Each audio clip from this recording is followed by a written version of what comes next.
तरस आता है मुझे तुम्हारी इस लाचारी पर। दर दर भटकता रहा हूं मैं, अब तू मुझे मिली है तो मेरी यात्रा पूरी हो गई। कौन हो तुम? तक्षक वंश का लाल।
हथियार दुश्मन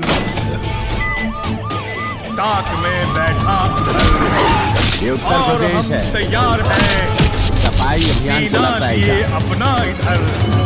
यहाँ पर गाड़ी पलटने में टाइम नहीं लगता।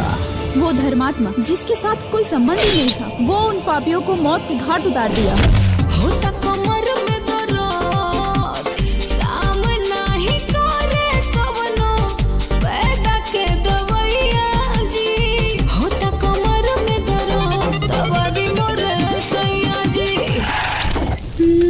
एक बार फिर मानवता हुई शर्मसार।